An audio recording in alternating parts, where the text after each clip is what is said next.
So in today's video, what we're going to be looking at is Chapter 11 in McGraw-Hill.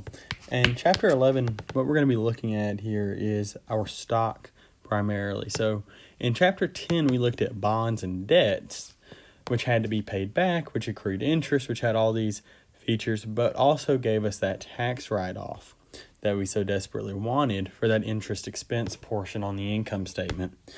However, this chapter deals with the other side. So this chapter says, well, if we don't want to issue debt, we don't want to incur that interest, what options do we have? And so this chapter is going to really dig into the idea of what equity is and how this all works together. So up until this point in the semester, we've talked about equity just here and there, but we've never really dug into it. And that's what this chapter is going to let us do. So what this chapter technically goes over is what we call corporate reporting and analysis. And the first thing I want to talk about here is the advantages that we see when we choose to incorporate. And of course, what I mean by choosing to incorporate is when we actually become a corporation. So instead of just operating as a sole proprietorship or a partnership or one of the other forms of business that we talked about earlier in the semester, this is when we actually become that corporation. And so that's what this chapter is really digging into. And so we've got just a couple of things I want to talk about real quick. Your book lists 6, so we'll go through those quite quickly here. And the first is what we get a separate legal entity. And so what this, of course, means is that the business and the owners, in the eyes of the law, are separate. So what you see here is if the company goes bankrupt, the owners can lose every dollar they've ever invested in the organization, but their personal assets are safe because the corporation separates you from the business. If you were still operating as a sole proprietorship and your sole proprietorship went bankrupt and you were unable to satisfy your debts with the assets of your sole proprietorship, then your debtors would be able to take claims against your personal assets because there is not this separate legal entity for the other forms of business or for all of the other forms of business. And so that's what we see here. And this is one of the huge advantages to this corporation. There are other forms of business that give you this protection as well, such as your LLCs. But just for now, that is one of the huge advantages of a corporation. Number 2 here is kind of building on that, and this is where we actually talk about limited liability. So what we see here is, once again, you and the business are separate. So you cannot have claims made against you to take on those personal assets should your business go bankrupt. The third thing we want to look at is what we call transferable ownership. So if you have a sole proprietorship or a partnership, it's fairly difficult to transfer ownership because there's only 1 or 2 people involved perhaps, and it's a pretty intimate thing. Because if I went into business with my best friend or with someone I know really well, then I'm going to be looking at this a little bit differently than if I know I'm opening a business and I'm going to have 10,000 people who are all going to own part of the business.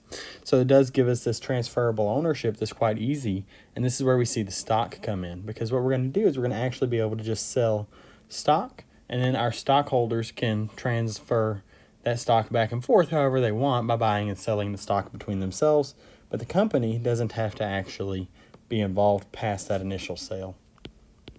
And the fourth advantage here is what we call continuous life. So if you have another form of business and you pass away, should you be the only owner in that business, the business could disappear.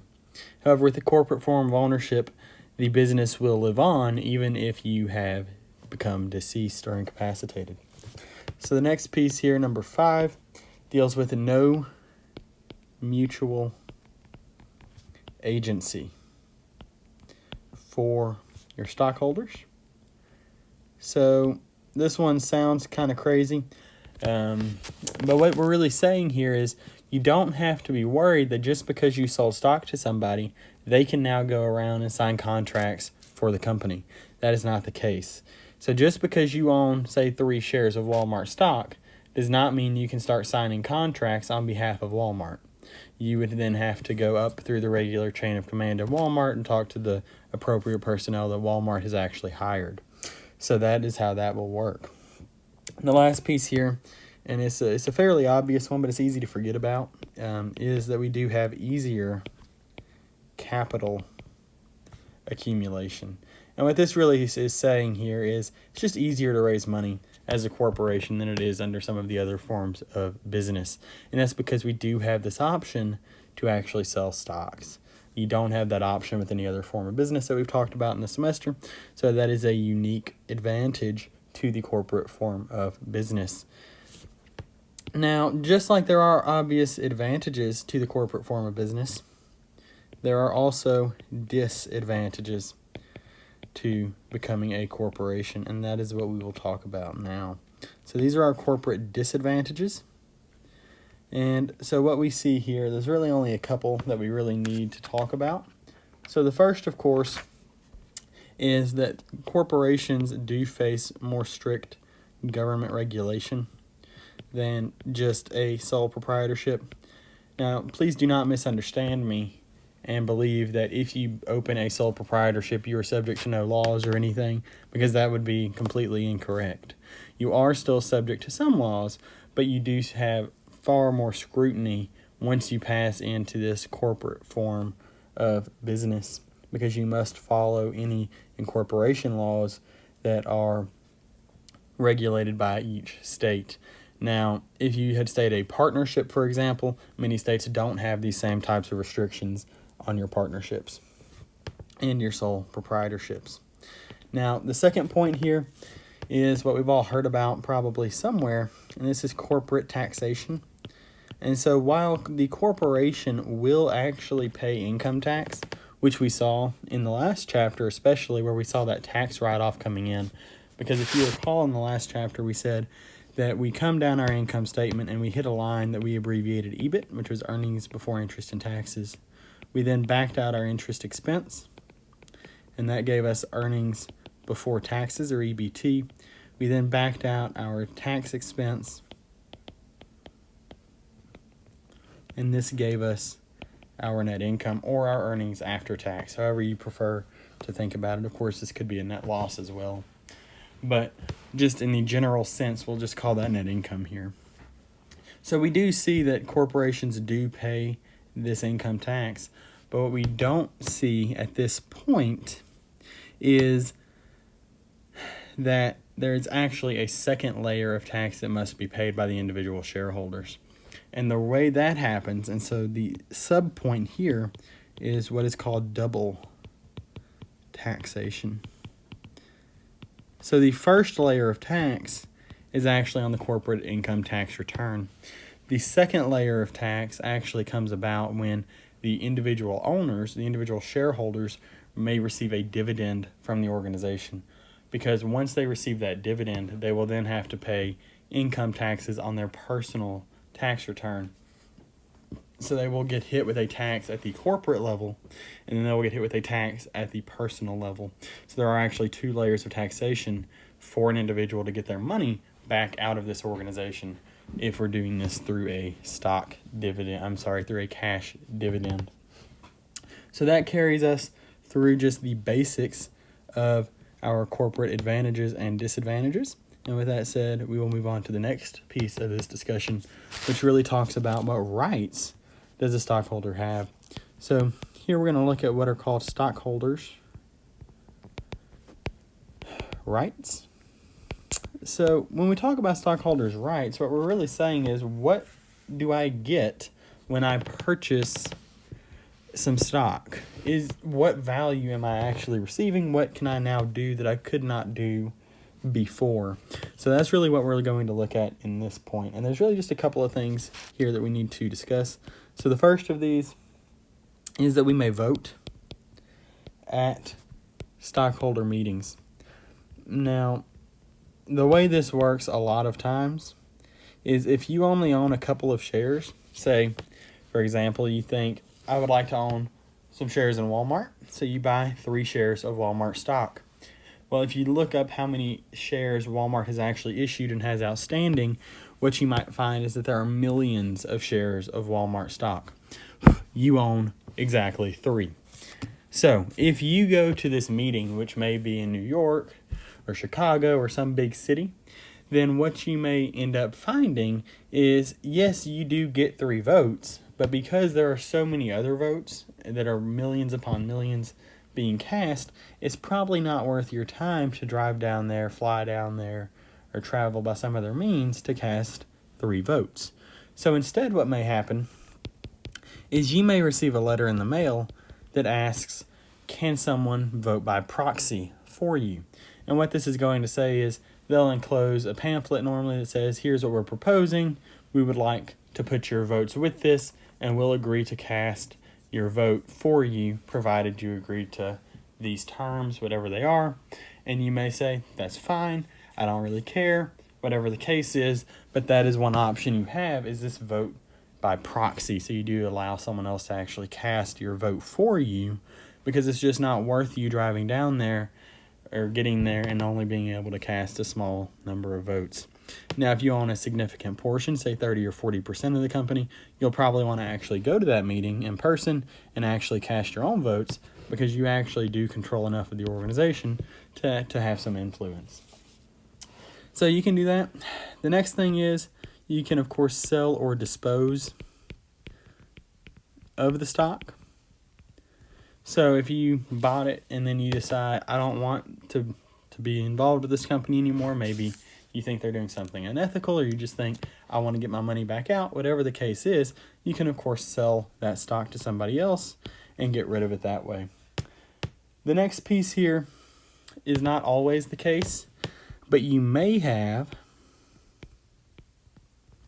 a preemptive right. Now, most of the time, you will not have this. Unless you are controlling a significant portion of the organization, it is highly unlikely this will be offered to you. But what this is it gives you the option, should you have it, to purchase an equivalent number of shares to maintain your ownership should the organization ever issue new shares. So, you say, well, what does that mean exactly? That seems kind of convoluted. So imagine, for example, the company currently has 1 million shares issued and outstanding. But the company wants to issue 10% or an additional 10% of shares, so they want to issue 100,000 more shares. So what that's going to do is that's going to make my issued and outstanding amount of shares bump up to 1,100,000. So imagine you had a 10% ownership in the beginning. So at this point, you owned 10% of the stock of the organization, and they've given you this preemptive right. So what that's going to say is before these 100,000 shares are made available to anybody else, you will have the option of purchasing 100,000 times 10% or 10,000 shares before they become available to anyone else. This allows you to maintain that proportional level of ownership in the organization, because you'll see beforehand you would have owned 100,000 of 1 million, which is 10%. And after, should you purchase that, you will own 110,000 out of 1.1 million, which is also 10%. So we're able to keep that exact level of ownership in the business so that we do not lose our influence. That is what a preemptive right does. It's very useful if you have it and if you're able to actually exercise it. So that is how that would work. Now the next piece here is probably the most popular feature of stocks, and this is the ability to receive a dividend. So you may receive a dividend. Now, this could come in many forms. You could receive what is called a cash dividend. You actually receive a check in the mail for, say, $2 per share. So if you owned 3 shares in the company, you would get a check for $6. But if you owned 1,000 shares in the company, then you would receive a check for $2,000. So it gives you that ability to actually generate this cash movement while maintaining the actual stock, because you're not selling the stock to generate this cash. You're just getting this as a cash dividend. And finally, you may share in any assets remaining after creditors and preferred stockholders or shareholders are paid. If the corporation is liquidated. So if the company goes under, you may actually be able to get some money back out of this. I'm just going to tell you, though, if you are a common shareholder, it is very unlikely you're going to get very much at all should the company go bankrupt, because the reason the company is going bankrupt is because they can't take care of their obligations, which means it's highly unlikely there will be much left for the common stockholders by the time all of your debtors, your bondholders, and your preferred shareholders get their money. It's just highly improbable that there will be enough left to actually be able to distribute to the common shareholders, but there could be, and if there is, you would get it at that point. Now, up until now, we have been talking very generally about stock, and I've been using some terms, but we haven't really talked about what those terms have meant. So we'll do that now. I'm just going to draw this picture up here for us, and we will kind of fill it in as we go. And so this is just a 3-layer box, and this very outside layer represents what we call all authorized shares. So this is my authorized shares, the total amount the company can issue in stock over the life of the organization. So this is the total number of shares the organization could issue. This is typically defined in the corporate charter that is set up when the organization first opens.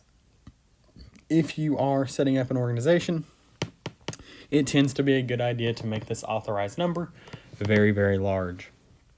If you do not make this number sufficiently large, then you may find that you are unable to issue stock in the future when you are unable to take on more debt, and so you may have no ability to raise capital. You do want to make sure this authorized number is quite large. Now, the next layer here is what we call authorized. I'm just going to abbreviate AUTH, and issued. So just because it's authorized, just because you can issue that share of stock, does not mean that you must issue that share of stock right away. So what you'll see then is that the authorized number is typically going to be different than the amount that is actually issued, because the amount that is issued is the amount that has actually been sold to our shareholders. And finally, what is even inside of this is what we call authorized, AUTH, issued, I'm going to abbreviate ISS, and outstanding. And what it means for a share to be outstanding is that it is still owned by the stockholder. So you say, well, if it's been issued, how would it now be not outstanding? And the answer here is through what we call treasury stock. So just like anybody else can buy the company's stock, the company can buy their own stock. And when the company buys their own stock, what this will do is reduce the amount of shares that are actually outstanding. Notice the shares in here have still been issued. They're still included in that issued number, but they are no longer outstanding. And what that tells me is that I'm not going to be paying dividends on these, and I'm not going to be using these for other calculations. So we're going to have this reduced number that is actually outstanding. So we have authorized, issued, and outstanding. And you'll notice the size of the boxes declines as we move toward the middle, and that's indicative of the fact that your amount of authorized shares will be typically greater than the amount issued, and your amount of issued shares is typically greater than the shares outstanding if if there is any Treasury stock, that will be the case. And so this kind of wraps up this brief discussion of stockholders' rights and different types of stock very broadly. Now, the next thing that we want to look at here, so I'm just going to clear this page real quick, is what we call a cash dividend.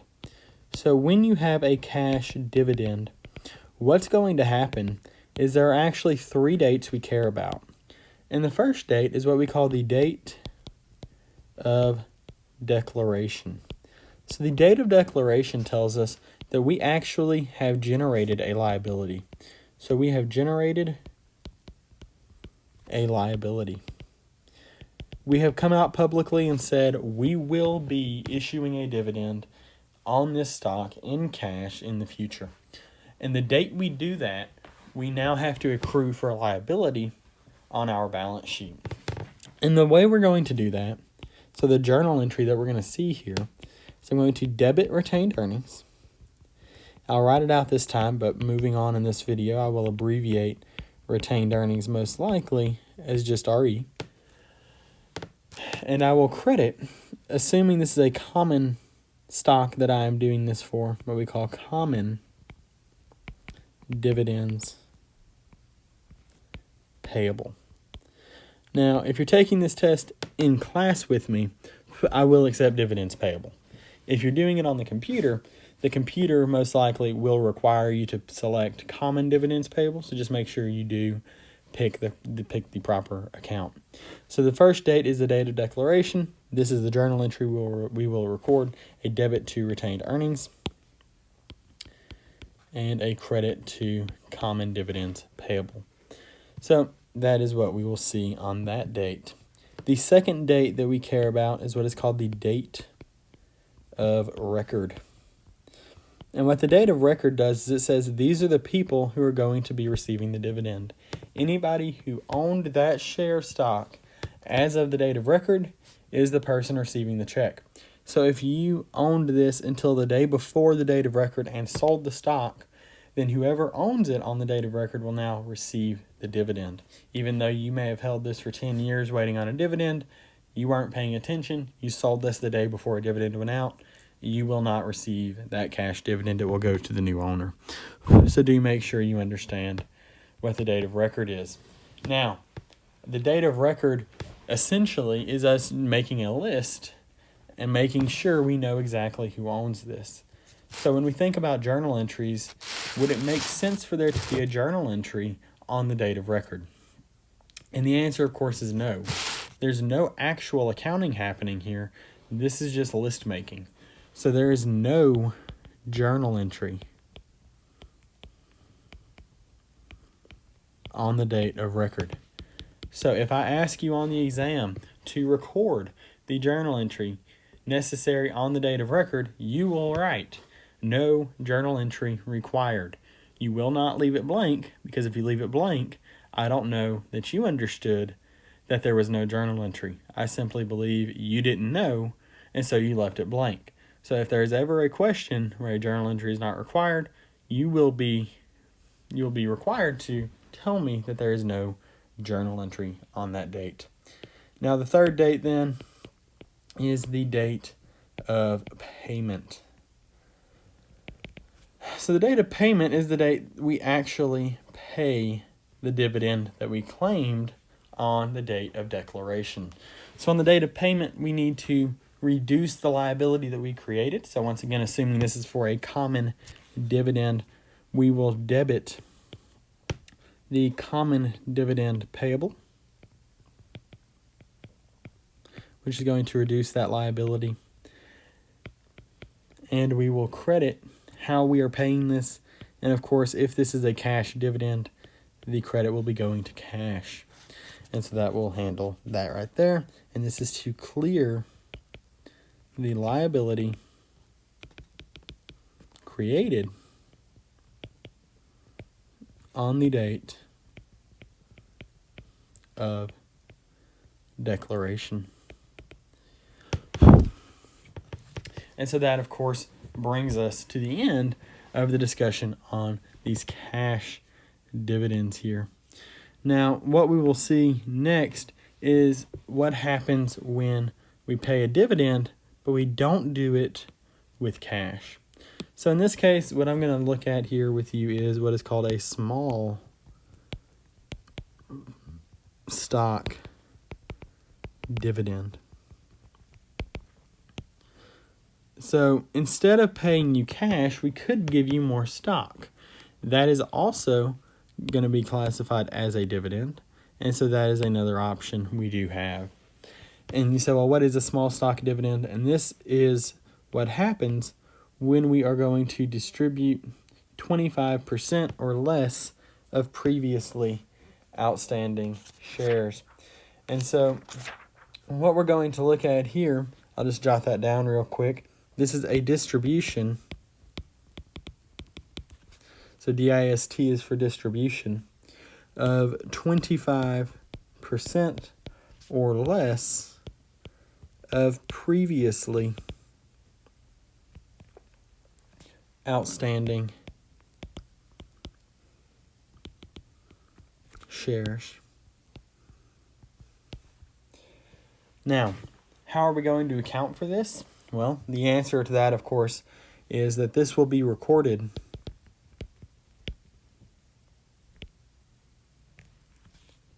by capitalizing retained earnings, so RE, retained earnings, for an amount equal to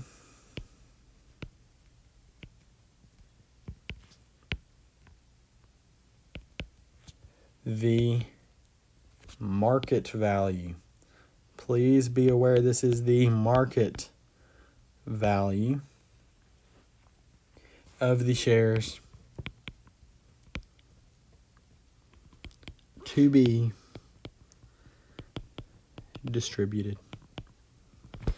And so that tells me how I will account for this small stock dividend.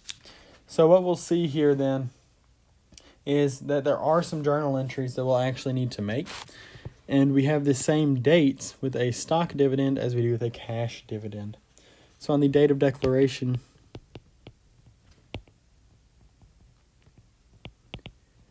the journal entry I will need to record will be a debit to retained earnings, a credit to common stock dividend distributable,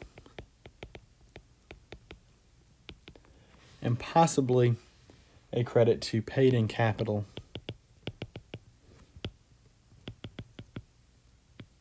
in excess of par value common stock. Okay. And on the date of payment,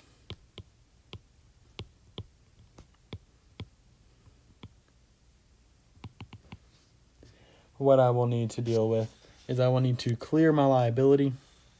So I need to clear my common stock dividend distributable, which is a liability. So I'll need to debit that to get rid of it. And I will need to credit this common stock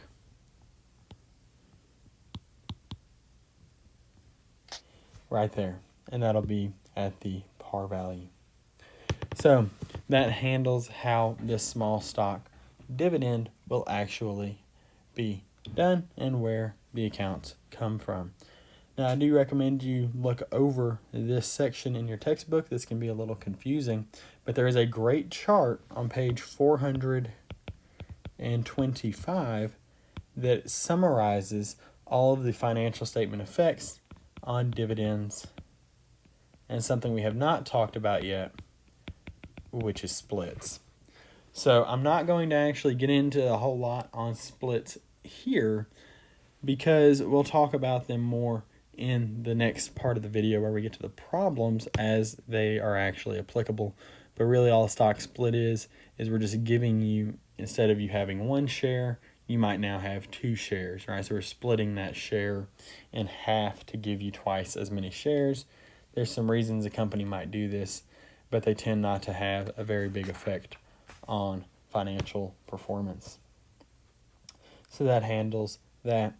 Now, we'll handle getting into the rest of this chapter in the actual problems, but these are some of the main concepts I felt like we really needed to discuss before we were able to understand what was going to be happening in the actual problems. So now that we've done that, we'll move in to the problems. Alright, so hopefully you've watched the introduction video to this chapter where we talked about just some of the basic terms and some of the ideas that we're going to look at. And we'll look at a lot more than was covered in that video in this homework, but hopefully that gave you kind of a good introduction to exactly what we're going to be seeing, at least in the early stages of this video. So this very first question is going to be talking to us about characteristics of corporations, and we covered this in quite a bit of detail in the first video, so I'm not going to really go into it here. We'll just kind of read these off, and then we'll move on to number 2. So as we saw in the first video, we said that a corporation does have many of the same rights as an individual has, and in that video, what we called this was really, or what this was really tied to, is that separate legal entity piece that we discussed, where we said a business and the person are really seen separately in the eyes of the law if you are a corporation for your form of business. So we do have those separate pieces. Next, we said that the corporation will not end with the death of an owner, and we said that this was going to be related to that continuous life idea that we saw back in that previous video. Next, the sale of shares from one stockholder to another will not impact operations, and that is true. There are some exceptions to that, right? If like there's a buyout and say 60% of the shares are purchased by one person or by one organization, then you could actually have a change in the makeup of the directors of the organization. It's a fairly rare thing. In general, we're just talking here if one owner who owns 10 shares of stock sells those 10 shares of stock to somebody else and there's 10 million outstanding shares, the sale of those 10 shares is not going to actually impact the operations of the organization at all. Next, we see the stockholders do not have the power to bind the corporation to contracts.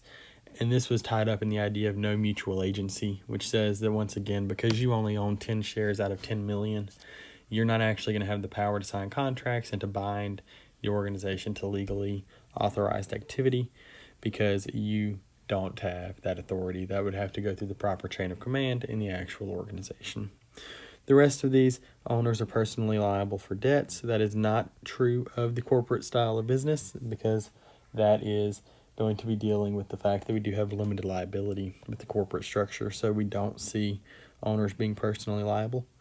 We see that the statement that says generally there is no double taxation, that is not true because generally there is double taxation on corporate income that is distributed to owners. This is typically through a dividend. Next, we see that corporations are often subject to fewer regulations and partnerships. That is incorrect because they are subject to more regulations and partnerships. And then here we could just insert the word not, are not personally liable for corporate debts. And we've now corrected those last 3 statements. So we can see exactly what's going on here, and hopefully we've got a little bit of an understanding about the characteristics of corporations. So number 1 down, we can move on to number 2. So number 2 starts off pretty good for us. It's a good starting point in this chapter because it's dealing with how we issue common stock. So what it means to issue common stock is that we're actually going to sell a piece of ownership to somebody else. So how do we handle this? Well, the question tells us here, we're going to prepare the journal entry to record Zend Company's issuance of 80,000 shares of $4 par value common stock, assuming they sell for $4 cash and $5 cash. So the easiest part of each one of these is the debit to cash, because in the first case, you just take your 80,000 shares times $4, and that will give you your $320. And for case B, it's still your 80,000 shares times $5, and that takes you down to the 400,000 that you see there. So that handles both of those pieces for both of our journal entries. Now the question is, how does a credit or credits, how do those work? So the way that we handle stock is the amount that actually goes to the common stock account is based on what we call the par value of the stock. And so that's this $4 that you see right here, this $4 par value. So in the case of letter A, where we sold at par, what we see then is that the full amount gets sent to this common stock $4 par value account so that there's no other credit. The journal entry just naturally balances between those two accounts. However, on the other side of this, we need to see what happens when we actually have the situation that we've sold at a price above par. And so that's what letter B does. And you say, well, what if we sell below par? In a lot of states, that's illegal. They won't let you sell below par. So we're not going to really talk about it in this class. In this class, we're going to focus on the most common instances, which is where we sell at par or above par, and we're not going to worry about how to handle a discounted stock issuance. So in the case where we actually do sell above par, what we're going to see is once again that debit to cash for the amount that we actually received. And you see that then the same amount still goes to this common stock valuation in the credit. And that's because the amount that we can send to that common stock account is still anchored to the par value of the stock. So this is still that 80,000 shares times $4 par value. So you say, well, I've got 400,000 in cash. I've got 320 in common stock, which leaves me with $80,000 that needs to go somewhere. So where on earth am I going to put that $80,000? And the account we're going to use here is what we call paid-in capital in excess of par value, common stock. And so that is going to handle this for us. And you'll need to pay attention as we move through this chapter and make sure you're always selecting exactly what it is. In this case, it is in excess of par value. There will come a point where we might need to say in excess of stated value or in excess of something else. So you do want to make sure you know exactly what we're dealing with. But in this case, we are talking about this relationship to par, and so that's what we're going to see right there. So paid-in capital in excess of par value with the common stock. So hopefully that brings us to an understanding of what's going on here in question number 2. Gives us a good example of just some basic stock issuance stuff and exactly how we handle an at par issuance and an above par issuance of stock. So now we're going to move on to question number 3. And here we're looking at the issuance of par and stated value common stock. So as far as we're concerned in this class, stated value and par value get treated much the same way. You just have to be a little careful when you discuss, or when you get down into your journal entry, exactly which accounts you pull. So in the first case, we see here that we need to prepare the journal entry to record Javante Company's issuance of 38,000 shares of common stock, assuming the shares have a $3 par value and sell for $16 in cash for letter A. So in this case, we've got 38,000 shares times $16 per share, which generates a debit to cash of $608,000. We then see that the amount that goes to the common stock account is still based on the number of shares times the par value per share of $3. And then the difference here, this plug number, is going to just be our 608 minus my 114, and that will give me $494,000 that you see going to this paid-in capital in excess of par value. And I do want you to realize this is in excess of par value because in the next journal entry we see in excess of stated value. So do make sure you understand exactly when to use which account. Now the next question here deals with the same information. It's just using a stated value instead of a par value. There is a technical difference between the two. I'm not too concerned that you understand what that difference is in this class because as far as I am concerned and as far as you need to be concerned at this point, they're really handled the same way. And that's exactly what we see here is the debit to cash is for the same amount. So we see that right here. You see the credit to common stock is still for 114 and the credit to paid-in capital in excess of stated value is still for $4.94. So there's no huge difference in how that is handled. And so that brings us to the end of question number. So with question number 4, we're going to answer what happens if we issue stock that has no par value.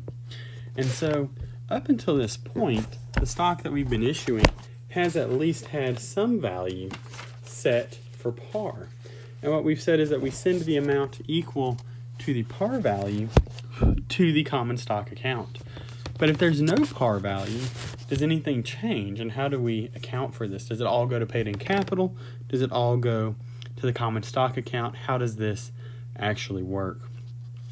So what we're going to see here is that if you have the situation where you do have a no par common stock, then we will actually just send that full amount directly to common stock account. So we're not going to have to use the additional paid in capital or the paid in capital in excess of par value account that we saw earlier. Excuse me. So in this case, what we're going to see is that we issued 78,000 shares of no par value common stock under 2 different scenarios, A and B. So in scenario A, we sell each share for $32 in cash per share. So this one's fairly straightforward. We just take my 78,000 shares times the $32 per share, and that tells me that my debit to cash will be for $2,496,000. And so hopefully we see where that came from, and that makes some sense to us. And because this has no par value, and we said the full amount will go directly to that common stock account, then the credit will just go directly to common stock. But notice we do have the notation here that this has no par value. So we do want to make sure we're aware of that. So do make sure you do select that option as you see this either on the exam or on the homework. So the next case says, well, what if instead of getting cash, we got something else? So what if I don't pay you with cash, but I give you a plot of land? How would I do this journal entry? Well, in that case, we're saying the land is valued at the $2,496,000. So our debit goes to land for that amount. Notice it is not cash. So don't get careless and don't get in a rush and just assume, oh, we're just going to send this to cash, right? You got to make sure you read the question carefully, and you do notice that in this case we actually got land. So land is still an asset, it's still being debited, so the assets are still increasing. So the next thing we've got to see then is what is my credit to, and you'll notice it's the exact same credit as we had up above in letter A. So that wraps up question number 4. So not too bad, hopefully. Hopefully that one makes some sense to us, and we can move on to question number 5. Now in question number 5, we're going to look at several different transactions, and we're going to look at the associated journal entries, of course. So in this case, it tells us in letter A, on March the 1st, Atlantic Company issues 45,000 shares of $3 par value common stock for $305,000. So they gave us some of this, and we're going to have to kind of back into some of this. So what we see here is they gave me the amount of cash that we actually received. So that's going to be my debit to cash for $305. But what I need to be careful of is not to come in and credit common stock for the full $305,000, because that's not the case. Instead, they told me this was 45,000 shares times a $3 par value, which gives me a total valuation going to common stock of only $135,000. And so we see that right here. So the way that we get this paid in capital in excess of par value is going to be simply to plug this amount. So we'll take the full $305,000 that we received, back out the $135,000 that is going to the common stock account, and the additional $170,000 must then be paid in capital in excess of par value, and that's where that will go. So that brings us to the end of letter A. So hopefully that makes some sense. So now I'll move on to letter B, and it tells us here that OP Company issues no par value common stock for $75,000 in cash. So we know once again our debit goes straight to cash for the full $75,000, and the credit, since it is no par value, will all go to the common stock account. but do once again note we do need to add in the notation that this stock had no par value associated with it. Now in letter C, there's quite a bit going on, so I'm going to clear out some of this that we've got up until this point just to make sure we can see everything really nice. It tells us here on April the 6th, MPG issues 2,500 shares of $25 par value common stock for $44,000 of inventory, $160,000 of machinery, and acceptance of a $94,000 note payable. So there's a bunch happening in this journal entry we've not seen yet. So in this case, what we actually got in terms of assets, right? We got inventory valued at $44,000, so we debit inventory for $44,000. We got machinery valued at $160,000, so we're going to debit machinery for $160,000. Now, what else happened here? We also accepted a note payable, which means we agreed to take on this note. So we increased a liability, namely the notes payable, by $94,000. And what else happened here? Well, we issued 2,500 shares at $25 par value, which tells us $62,500 must go to the common stock account. The paid-in capital in excess then can be computed as simply a plug number. So you'll take 44,000 plus 160. That will give you 204,000. You'll then back out the 94,000 for the notes payable. You'll back out the 62,500 that went to common stock, and when you do that, you'll come down to the $47,500, which is your paid-in capital in excess of par value related to that common stock. So hopefully that one makes some sense. I know it had a lot going on in it, but it's really not too bad if you just take it one fact at a time and figure out what is this? Is this account an asset? Is it a liability? What's happening? Is it increasing or decreasing? And if you'll ask yourself those questions, I think you'll see pretty quickly that this question, although it had a lot going on, is hopefully not as complex as it looked to begin with. So that brings us to the end of letter C, and that wraps up question number 5. So now we'll move on to question number 6, and here we're dealing with accounting for what are called cash dividends. So earlier in the semester we briefly did talk about dividends, but we didn't use the proper accounting for dividends. And if you recall, when we talked about dividends way earlier in the semester, I told you at the time, here's how we're going to account for dividends right now, but we need to realize later in this semester there's a more proper method that we're actually going to see. And this is that point in the semester where we're actually going to see the correct way to account for these dividends.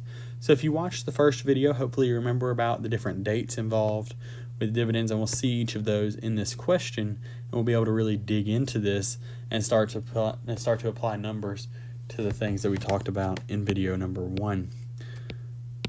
So in this case, we see on July 15th that we declared a cash dividend payable to common stockholders of $179,000.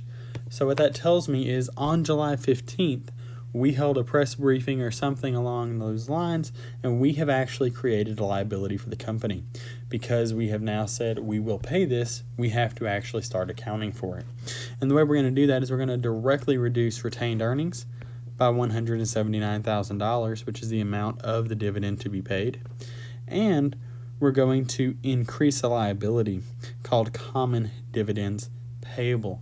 And so this common dividends payable is now going to exist as of July 15th until the point that we actually pay this dividend, at which time this will be reversed and will go away.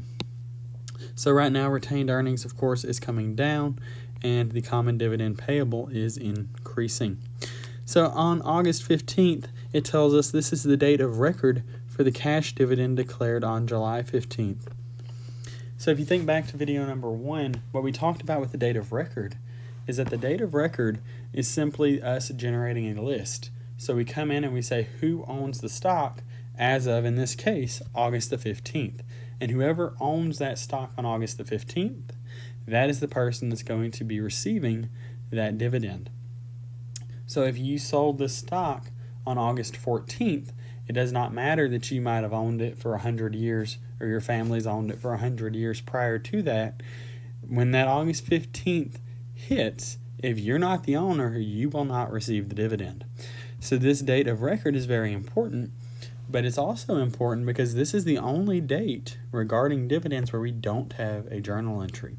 So please do know that. That seems like a fantastic question that could pop up on your exam, is something in regard to, does the date of record have a journal entry, or all of the following necessitate journal entries except anything along those lines I could see being a great question. And so that wraps up the August the 15th date with no journal entry. Please do know, if you ever have a question similar to this on an exam, whether it's in class or online, never leave the question blank if a journal entry is not required, because it will be counted wrong. Make sure you do actually state that no journal entry is required. Now the next question here tells us that we actually paid the dividend on August the 31st that was declared way back on July the 15th. So to do this, what we've got to think about is, how are we paying this dividend? And if you look back at the title of the question, it tells us that we are accounting for a cash dividend. So we know we're going to be paying this in cash. And so when we're paying a dividend in cash, what is happening to the cash of the organization? It is declining. And if cash is declining, and we know cash is an asset, that tells us that we must credit the cash account. And so that's what we see right here. So it's a credit for $179 to the cash account. And at this point in time, we've got to eliminate that payable that we set up on July the 15th. Failure to do so would reflect that we still owe you this money, even though we've already paid it. So we have to make sure we do clear out that liability, and that's what we see right here. And so in this case, you've got an asset that is declining, cash, and you have a liability that is declining, and that is our common dividend payable. And so both of those are going down in this case. And so that wraps up question number 6. Now, on question number 7, we're going to do what is called accounting for a small stock dividend. Your book does briefly talk about how to account for large stock dividends. I am not terribly concerned that you understand all of the ins and outs of a large stock dividend. I would like you to understand the small stock dividend and at least be exposed to the large stock dividends, so that when you move on in accounting, you've at least heard of them, you know there's a difference. But I'm not too concerned that you understand all the ins and outs of those large stock dividends at this time. So in this case, we are accounting for the small stock dividend. And so what we see here is that it tells us that Epic Inc. has 11,700 shares of $2 par value common stock, and these are outstanding. Epic declares a 22% stock dividend on July the 1st, when the stock's market value is $25 per share. The stock dividend is then distributed on July the 20th. So they're asking us basically what journal entries need to be made and when do we need to make them. So on July the 1st, which is when we actually declared this dividend, what needs to happen? So what we're going to see happen here is we're going to have to take the amount of shares that were actually outstanding. So I put a $sign there. This is number of shares, so 11,700 shares times that 22% stock dividend times the $2 par value. And when I do that, I'll realize that $5,148 needs to go to an account that we call common stock dividend distributable. So it's similar to that common dividend payable, but we're not actually paying anything. In this case, we're just distributing additional shares. So that's where that $5,148 will come from. Now the next piece then is to figure out, well, how much goes to paid in capital in excess of par value. And to do that, we'll take our 11,700 shares. We will multiply that by my 22% dividend times the difference in the market price of $25 and the par value of $2. And when I do that, I'll see that this comes out to $59,202. And that gives me the credit that we see right here for paid in capital in excess of par value common stock. Now, the question then is, if the company is just distributing this and we're not actually bringing in any cash, what does this come out of? Because we can't increase an asset, we're not receiving anything. So actually what happens is we're going to reduce equity by debiting retained earnings. And so when we do that, that is what we see there. Now, please do understand you are not reducing equity overall, because common stock, that paid in capital and then the other stuff is still part of that equity section of the balance sheet, so you do want to make sure you understand that as well. So that brings us to the end of July the 1st. So we've got this debit to retained earnings for the combination of our two credits of the 5148 and the 59202. Now the next piece here, we need to look at the journal entry that is required on July the 20th. And the journal entry that's needed on July the 20th deals with reversing the distributable portion of the July 1st journal entry. So to do this, we actually come in, we debit the common stock dividend distributable to get rid of it, and we credit the common stock account to actually send it through to that common stock piece. So now the common stock and the paid in capital in excess of par value are both equity, and the retained earnings was a piece of equity. So you see that that full amount actually flows back through, and it's just a wash in the equity section of the balance sheet. And that brings us to the end of question number 7. Now question number 8, we're going to be looking at preferred stock issuances and dividends. So up until this point, we've been primarily concerned with what is called common stock. But there are different types of stock that could be issued. And the main difference between common stock and preferred stock has to do with the dividends when they come through and who gets to actually vote. So when you hear preferred stock, you might think that these are the people who would be making the big decisions, that are actually able to vote. But that would be incorrect. The way this works is if you own common stock, in most cases, the common stockholders are the only ones allowed to vote at board meetings and in other company-wide votes. The preferred shareholders typically are not allowed to vote. That could be different on a company-by-company basis. There may be one out there who does allow preferred shareholders to vote, but the most common occurrence is the common shareholders vote, the preferred shareholders do not. So why on earth would you want to purchase preferred shares if you want a say in the organization? What benefit could you possibly get if you don't even have a voice in how the organization is being run? Well, the answer is the preferred shareholders receive dividends before the common shareholders. And in the event of a bankruptcy, the preferred shareholders will be paid before the common shareholders. So it's a little bit safer, and you're a little bit more guaranteed to get a dividend. Please do note, though, under no circumstance is the company actually required to issue a dividend in any given year.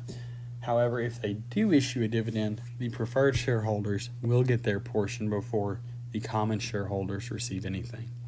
So it does give you that increased possibility of actually getting a dividend check coming in. Now what we see here is that we need to prepare the journal entry to record TAM-assigned company's issuance of 6,700 shares of $100 par value, 7% cumulative preferred stock for $102 in cash per share. So we are preparing the journal entry to record the issuance. Don't get caught up by everything else that was just in that. We'll use some of that information now, but a lot of it will be used in part number 2.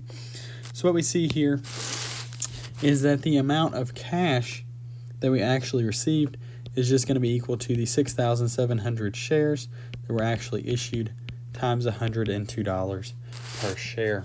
And that gives me the full $683,400.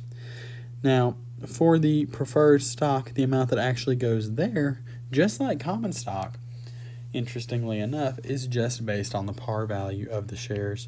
So in this case, we've got 6,700 shares times $100 in par value per share, and that generates this credit for $670,000. Now you'll notice there is a difference between the 683 and the 670, and that difference becomes a plug value to fill in this paid-in capital in excess of par value. But please note, this is preferred stock. So it is not common stock like we've been seeing. This is actually preferred stock, and we'll have to make that note in this journal entry right there. And that's how we do it. So hopefully that one wasn't too terrible. It's very similar to what we've been doing. The only main difference here is that we're actually adjusting the title in that last piece of the journal entry to indicate preferred stock. Now in part number 2, what we're going to have to do is I'm going to take my par value per share, so this $100, which is my par value per share. I will multiply that by my dividend rate, which is 7%, and that will tell me how much of a dividend there should be per share of preferred stock. I will then multiply that by my number of shares, and that gives me my preferred dividend.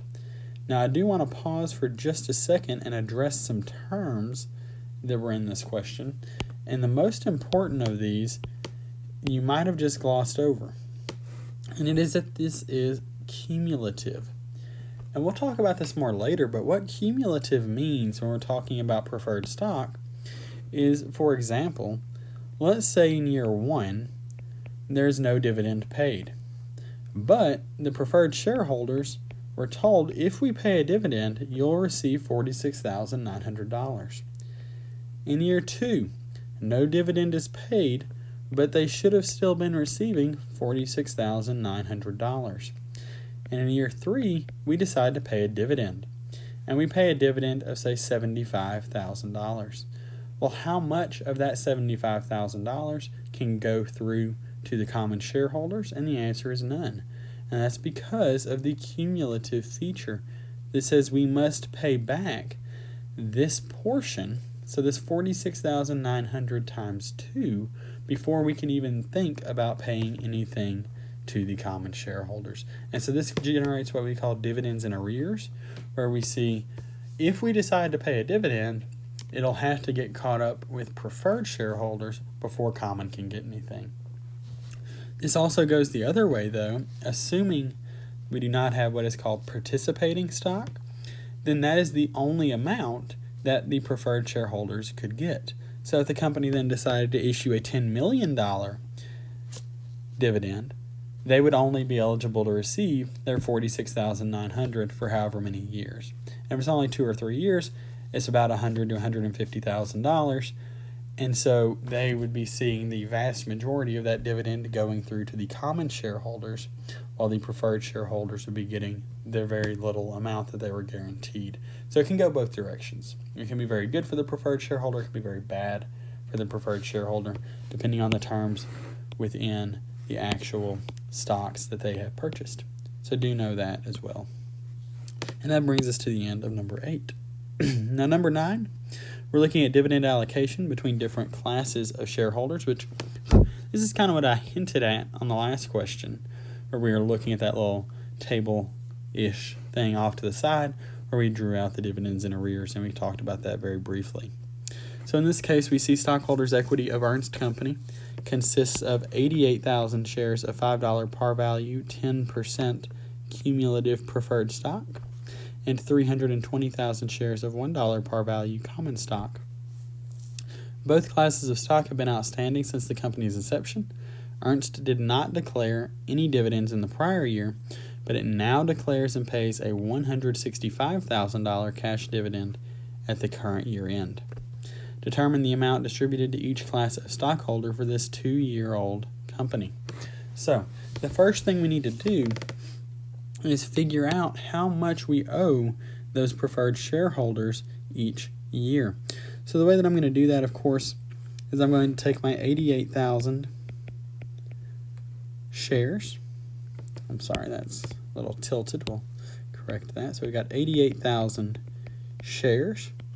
I'll multiply that by my $5 par value times my 10% rate, and that will tell me that I owe my preferred stockholders $44,000 in dividends per year. So we did not pay them any dividends in year one.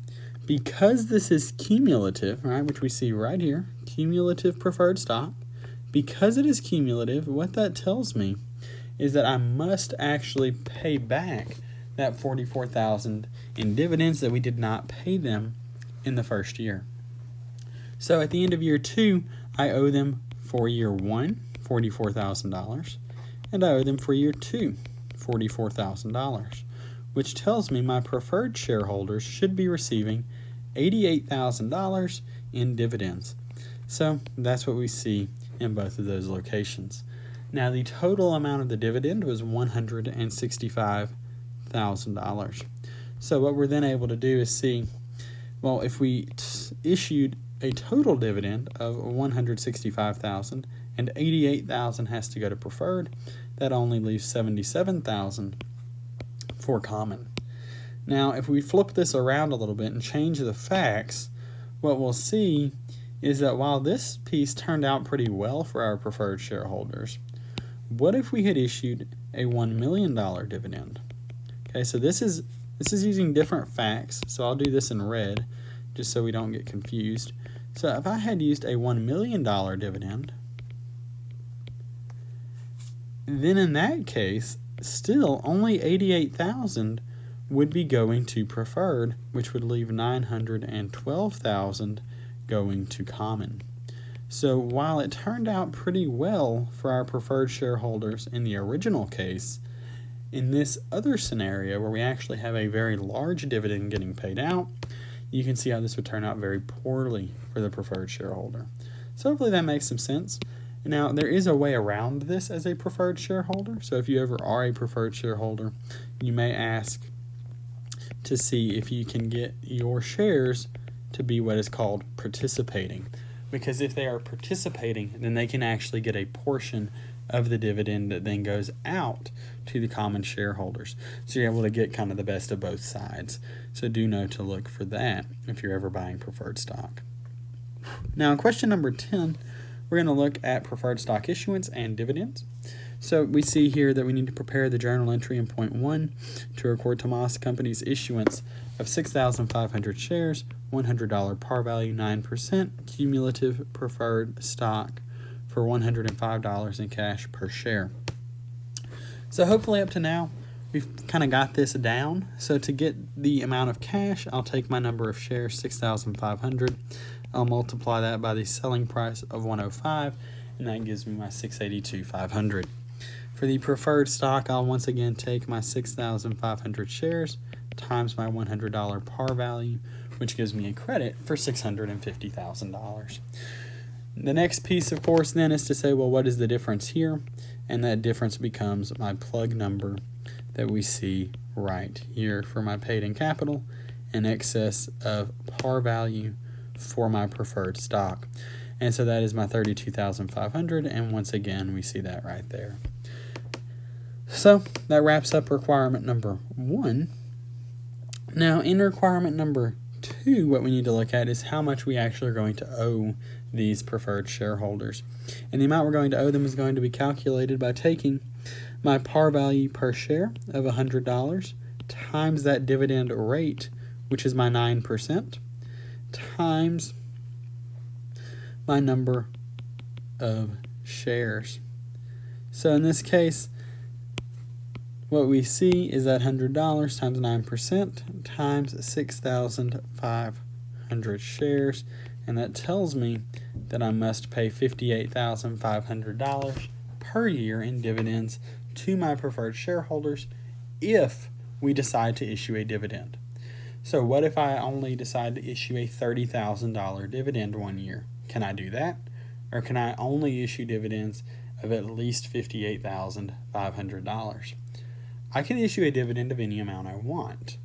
However, until I pay at least $58,500 in dividends, my common shareholders will not receive anything.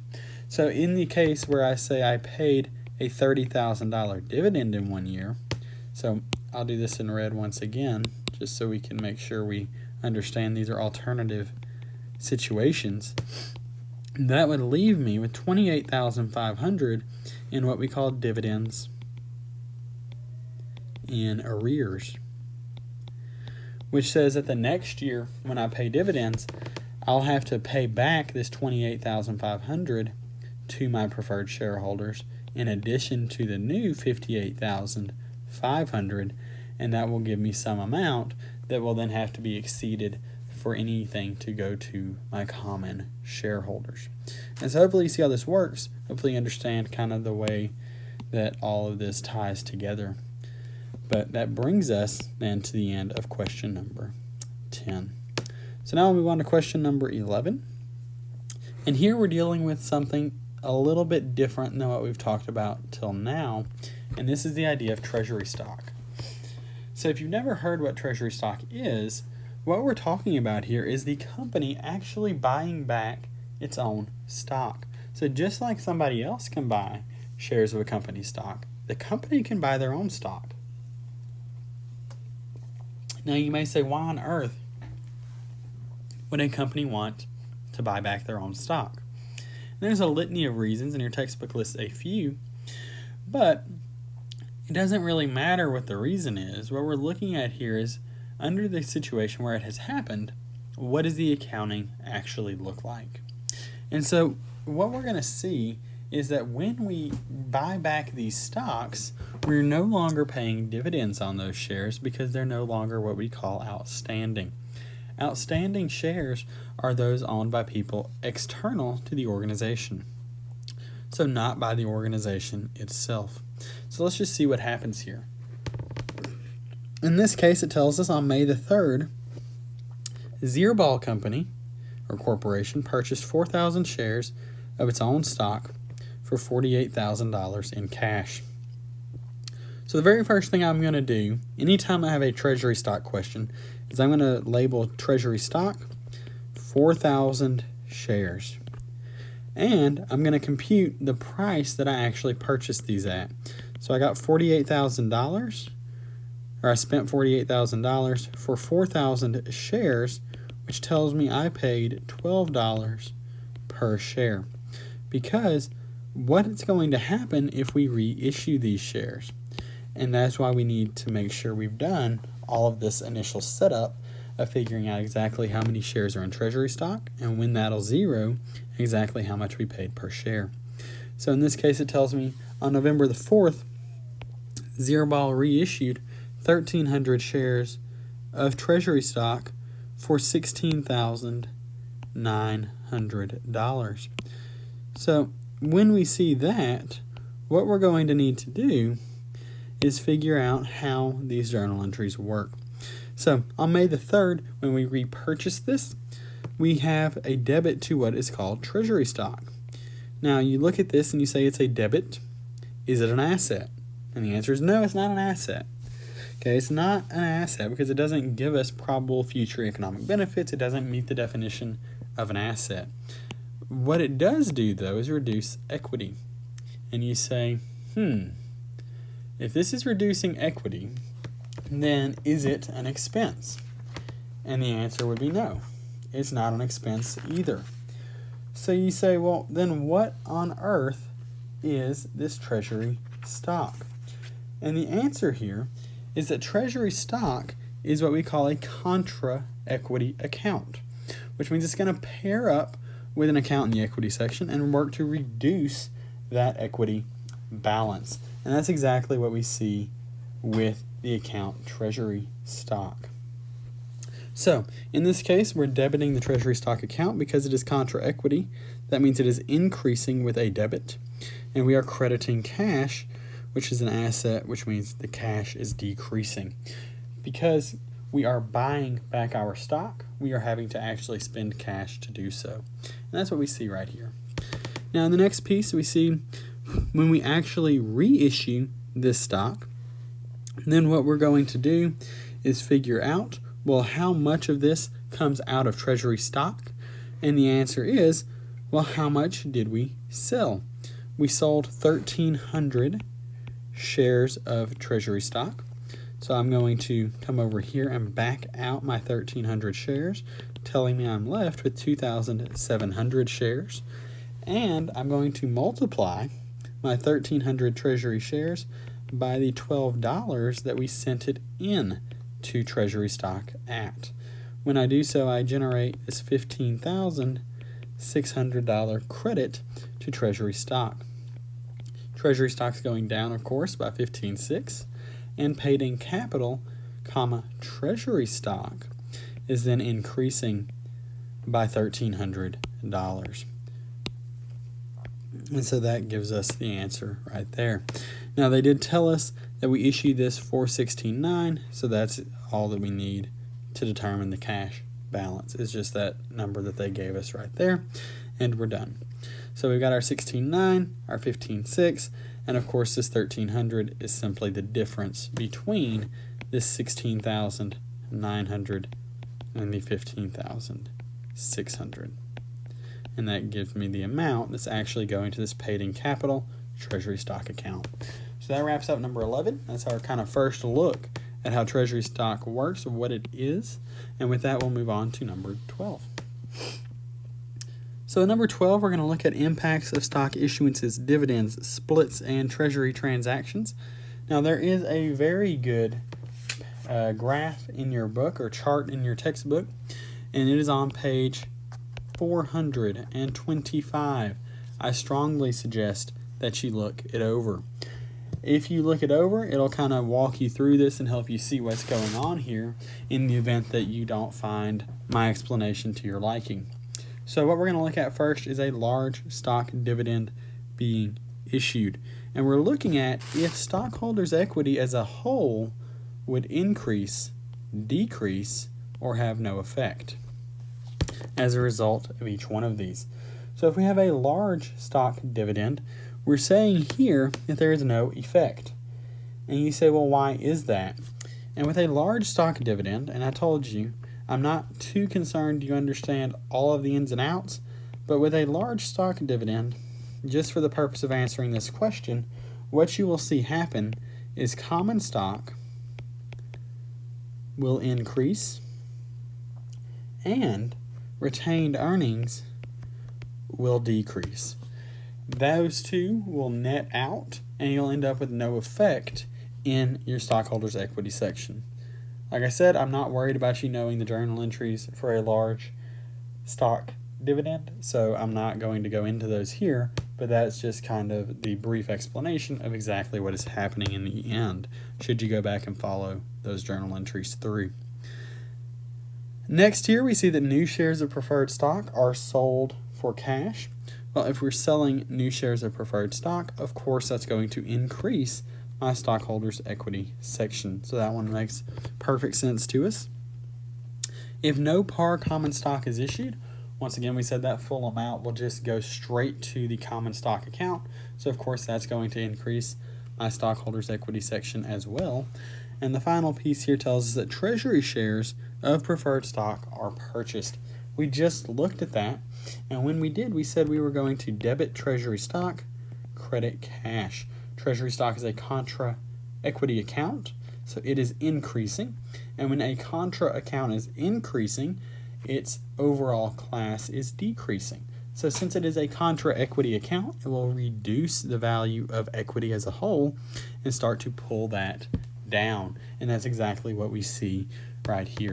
So when those treasury stocks and those treasury shares of preferred stock are purchased, you will decrease the balance in your equity section of the balance sheet. So that wraps number 12 up, and we'll move on to number 13. So in number 13, we are calculating what is called basic earnings per share. There is another calculation you can do that does not give you basic earnings per share, but instead gives you diluted earnings per share. we do not cover diluted earnings per share in this course. If you want to know more about it, please look at that on your own and start to look into that. It will be covered in future accounting courses, so it's definitely worth looking at if you want to move on in accounting. But at this point, it's just not covered in this textbook. So, moving on, how do we calculate our basic EPS? And earnings per share is very often abbreviated as EPS. So if you ever see that, that's what people are talking about. So it tells us here that Murray Company reports net income of $769,500 for the year, and its weighted average common shares outstanding is $270,000. Now, they tell us to compute basic EPS. What we're looking at with basic EPS is how much per share is actually available to those common shareholders. So the formula to calculate basic EPS is simply net income minus preferred dividends divided by weighted average common shares outstanding, which I'm just going to abbreviate CSO, so common shares outstanding. Now, they were nice in this case, and they actually gave us the weighted average common shares outstanding number, so we're not going to have to calculate anything. And they gave me the net income of $769,500. So you say, well, are there any preferred dividends in this question? And I would ask you, do you see anything in the question that discusses preferred dividends or preferred stock? And the answer, of course, is no. And since there's no information regarding those preferred dividends in this question, we know that the preferred dividend amount is 0. So in this case, it really simplifies down to simply $769,500 divided by 270,000, which gives you an earnings per share figure of $2.85. Now, is $2.85 per share good? Is that bad? We really don't know. It's really going to depend on the organization, what has their EPS been in the past. If it was previously $25 per share, we're probably not too thrilled that it's $2.85. If it's previously 75 cents, we're trending in a good direction. Right? If the competitors in the industry average $3, maybe we're a little under. There's all kinds of environmental factors that can affect whether or not we believe this EPS to be a good value or not, but we first have to understand how to compute it before we can learn what it's actually telling us. So we have now learned how we're going to compute basic EPS here in question number 13, and with that we'll move on to question number 14. So once again, we're looking at computing basic EPS, but I'm sure you would be able to jump ahead and figure out what the difference is going to be here, and in this case we will have preferred dividends. So in this case, it tells us Epic Company earned net income of $985,000 per year. I'm not going to rewrite the formula, but I'm going to just start jotting in the information as we come across it. And there were 350,000 weighted average common shares outstanding. So we'll divide this by 350,000. And preferred shareholders received a $40,000 cash dividend. So I'll reduce my net income by the $40,000 paid to our preferred shareholders. When I do that math, I'll come out to $2.70 per share. And that's exactly what we see here. And so hopefully that makes some sense to you. Hopefully you agree that calculating EPS, hopefully, is not too bad for you. The only thing that can make this a little more complicated, just if you're moving on in accounting, is calculating this weighted average common shares outstanding. But in this course, we're just going to give you that number. So you're not going to have to worry about calculating that. But if you are moving on, you want to kind of preview how to do that, do feel free to look into that on your own, or let me know if you have any questions about how to do it. I'll be happy to walk you through it. Now, that wrapped 14 up, so we're going to move on to 15. In this case, we're talking about the price-earnings ratio, commonly referred to as the PE ratio, so price-earnings ratio. And what we're going to see is how we calculate that and what it tells us about the future. So in this case, we see that we need to compute top company's price-earnings ratio if its common stock has a market value of $18.90 per share and its EPS is $3.60. Considering Lower Deck, its key competitor, has a PE ratio of 9.5, which company does the market have higher expectations of for future performance. So, what this tells me is how much are people willing to pay versus my actual earnings per share. So in this case, the market value per share is $18.90, but my earnings per share is only $3.60. When I do this division of 18.9 divided by 3.6, I get a price earnings ratio of 5.25 times. So, people are willing to pay a little over 5 times the earnings per share that we are generating for our stock. If our competitor is able to generate 9.5 times what their EPS is, then who do you think that the market is saying better things about, just inherently? So we'll move on to the next slide and actually see that, but in this case, hopefully we were able to determine that since a 9.5 PE ratio is greater than our 5.25 PE, the market has higher expectations of our competitor lower deck and lower expectations for our company, the top company. So it's a little disappointing for the top company, but it gives them something to work on, and hopefully they can start to improve that PE ratio in the future. So that brings us to the end of 15. We'll move on to 16. So 16, we're really back to kind of where we started in this chapter, which is the characteristics of corporations. But here, we're going to kind of go back to where we were in the beginning and look at a few extra pieces that we did not look at that time. So here we're looking at, they ask us, given the following 8 characteristics of business organizations, select the description of how each characteristic applies. So it sounds a little vague, but we'll dig into it and hopefully it'll make some sense to us by the time we're done. So in this case, we're looking at legal status. And when we have legal status, we do have an entity with rights that are similar to that of the individual. And this is where we talked about the separate legal entity. So the individual and the corporation are actually separate. Mutual agency. Well, there is no mutual agency, and that's what we see here, is that the corporation cannot be bound to an agreement by a single shareholder. In most cases, right?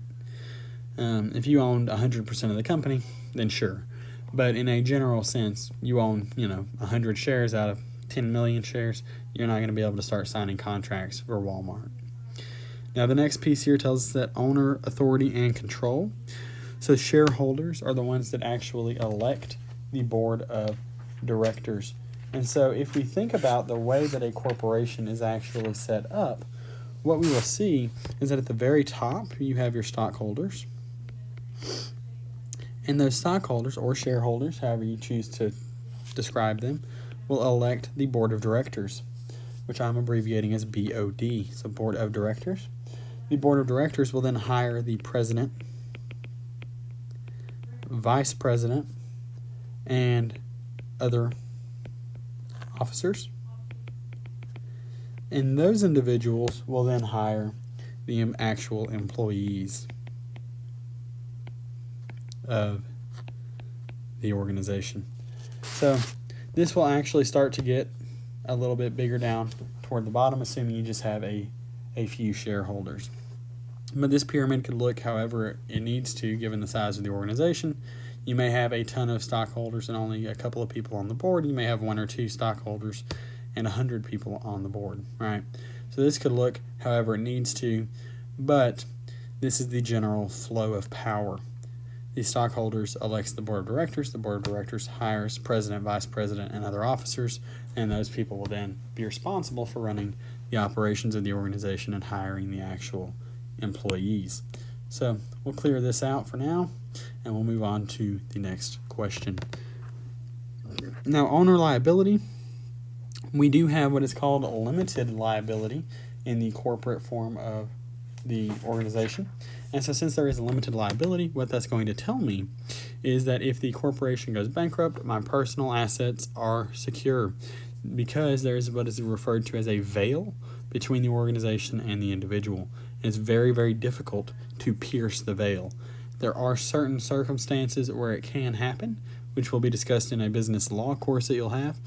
but that is not a priority in this video. We do not care how that veil can be pierced. We simply want to know there is this idea of limited liability for the owners in a corporation. Next here tells us the tax status of income.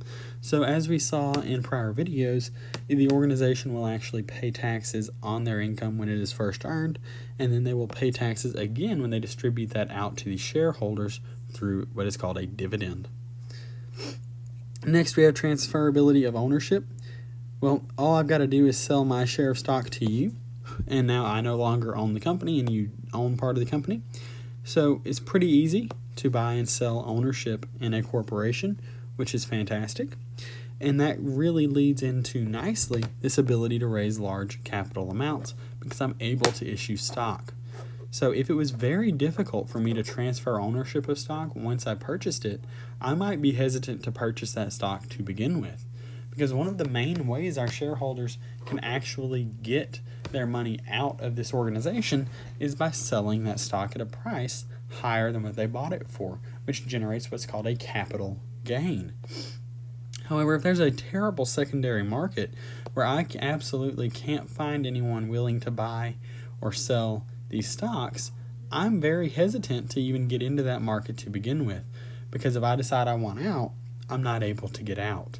However, thankfully we do have very effective markets. We're able to get in and out pretty quickly in this country and around the world, and so it works pretty well. And that is getting into this idea of the transferability of ownership and the ability to raise large amounts of capital very quickly. Next, the duration of life for the organization. Unlike a sole proprietorship, which dies when the individual dies, a corporation can live on. So there's an unlimited life for the organization. Now, number 17, we're going to look at some more stock issuances. So in this case, what we see is that a corporation issued 9,000 shares, $10 par value common stock for 108. Once again, the cash was given in the question. The common stock amount is simply the 9,000 shares times my $10 par value, and the difference in those two amounts becomes my plug to paid-in capital in excess of par value. Now, B and C are a little bit different than what we've seen up until this point, so we'll talk through those a little bit more slowly. In B, it tells us a corporation issued 4,500 shares, no par common stock, to its promoters in exchange for their efforts, estimated to be worth $43,500. Stock has a $1 per share stated value. Now, just like we talked about par value, stated value, handled much the same way. So in this case, we send $4,500 to the common stock account based on the stated value right there. That piece is pretty simple. And we know we received $43,500 worth of services. So the difference between the $43,500 and that $4,500 tells me that there's $39,000 in paid-in capital in excess of stated value. The big question here is, what on earth do we do with that $43,500? Well, we didn't get cash, so we know we can't debit cash. We didn't get land or machinery or equipment or anything else, so we can't send it to some kind of an asset account. So what we've got to do is think about what just happened. What just happened is we really incurred an expense, but instead of having to pay for that expense, we issued stock. So I debit an account that we call organization expenses or organizational expenses for the full $43,500, and I send the remaining amounts over to common stock and the paid-in capital in excess of stated value common stock account. And so hopefully that makes some sense. Now the next piece here tells us a corporation issued 4,500 shares, no par common stock to its promoters in exchange for their efforts, estimated to be worth $43,500. So it's the same information as in B. The only difference is we don't have a stated value, we don't have a par value. This is no par value stock. And when we have no par value stock, that full amount drops into the common stock account, and we just do make that note that it is no par value. Now, the next piece here is another one that's pretty similar to what we've seen all along, and this is the fact that the corporation issued 2,250 shares, $100 par value for $268,500. So in this case, the amount of cash is given as $268,500. The preferred stock is going to be the 2,000, 250 shares times $100 per share, which gives you $225,000, and the difference in these two will give you the paid-in capital in excess of par value.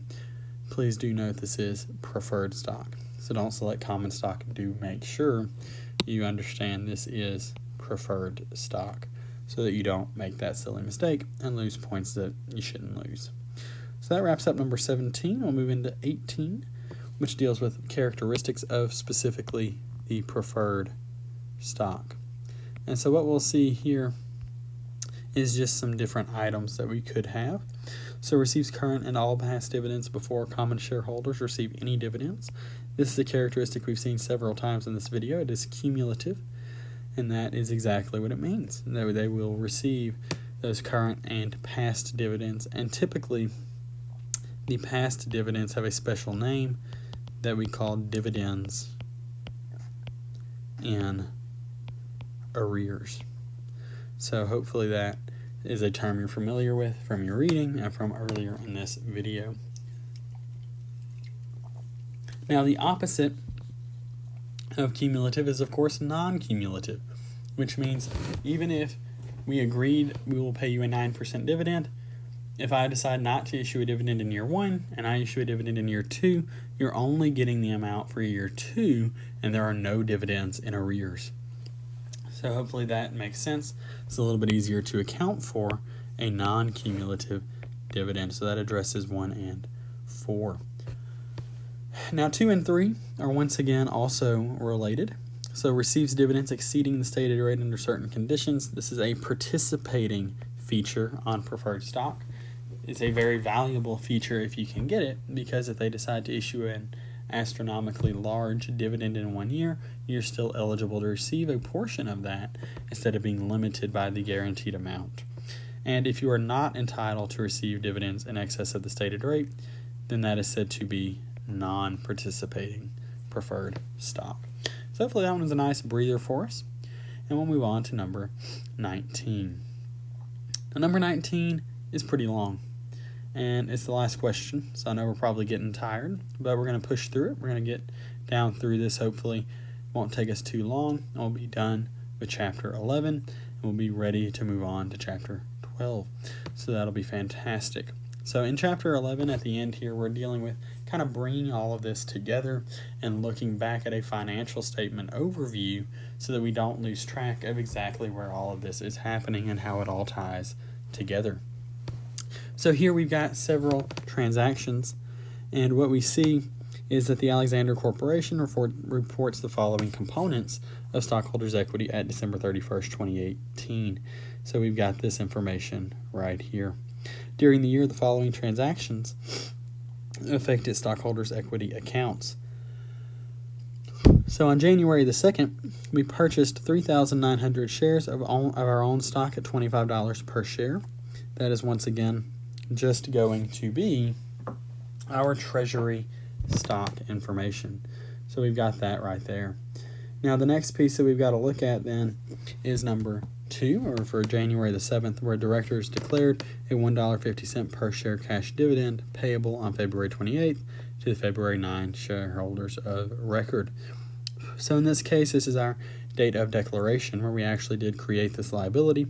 So we'll just take that $1.50 times the amount of shares that are actually outstanding.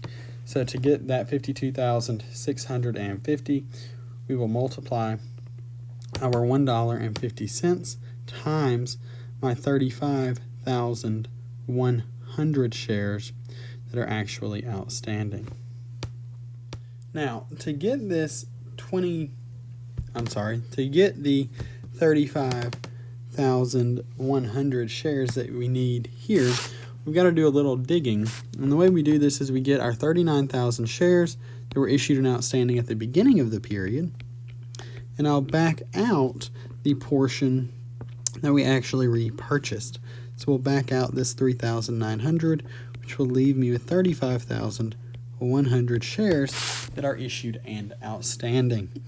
So that gives me the way that we then take this times my $1.50, which gives me 52,650 for both my debit to retained earnings and my credit to common dividends payable. And that handles January the 7th. Now on January the 9th, we have to look and we see, on February the 28th, I looked down and saw July the 9th. On February the 28th, we actually paid the dividend that was declared. So this is just a matter of reversing out this payable and getting rid of it. So we debit the payable and we credit the cash to actually show that payment. Now, on July the 9th, we see that we sold 1,560 of our Treasury shares at a cost or at a price of $30 per share. So the amount of cash we got then is pretty simple. It's just our 1,560 times 30. But what we've got to remember is we purchased 3,900 shares of Treasury stock. And at that point in time, we paid $25 per share. So the amount that will come out of this Treasury stock is 1,560 times $25. And the amount that will then go to this paid-in capital Treasury stock will be 1,560 times 30 minus 25, or just times 5, however you choose to do it, and that will give you the 7,800. You could also compute this as a plug number if you wish. However, then you're not sure that you did the math right because you can't check that everything totals. So either way should work just fine as long as you've not made any mistakes. Now on August the 27th, we see that we sold 1,950 shares. So the question is, do we even have 1,950 shares left? So let's just see. We started with 3,900. On July 9th, we sold 1,560. So that tells me that we've still got 2,340 shares left. So we do still have the 1,950 that's needed to do this. And when we do that, we'll actually be left with, I believe, 390 shares remaining. So that's just my 2,340 minus my 1,950. So we do have enough to do this, and we know we've got good information. This all works nice and beautifully. So I'll take my 1,950 on August 27th, and I will multiply that by $20. This 1,950 times $20 gives me my $39,000. The amount that's going to come out of Treasury stock is going to be 1,950 times 25, and that goes right there. Now, the question is, we sold this at 20, but we paid 25 to buy it back.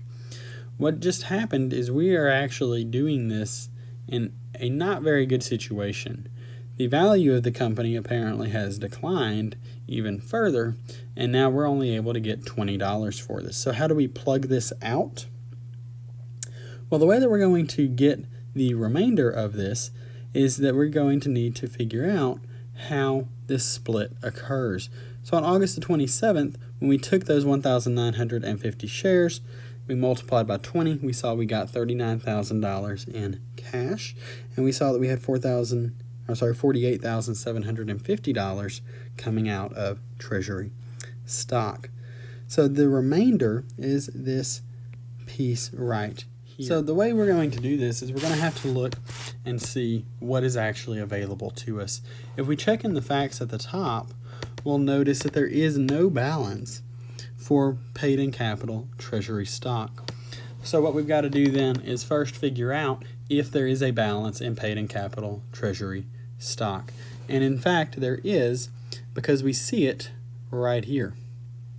So of this deficiency, of this difference of 9,750, the first 7,800 will be applied to the paid-in capital Treasury stock account.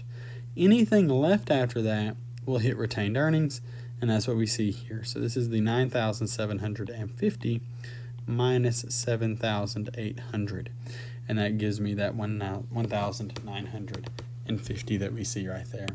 And so that wraps up August the 27th, by far the most complex journal entry we've had up until this point. Now, on September the 9th, what we're going to see is that the directors declared a $2 per share cash dividend payable on October 22nd to the September 23rd shareholders of record. So, on September the 9th, we have how many outstanding shares? Well, we said earlier we had 35,100, but since then we've sold 1,560 shares, and we have sold 1,950 shares. So when I do the math on this, and I take 35,100 plus 1,560 plus 1,950, what I'll see is that I actually have 38,610 shares outstanding. So when I'm paying my dividend, I do this on the amount of shares that are actually outstanding. So what we'll need to do is take that $2 dividend times the number of shares outstanding for $77,220. So that gives me the number here, a debit to retained earnings for $77,220 and a credit to common dividend payable for $77,220. Now the next piece is when we actually pay this on October the 22nd.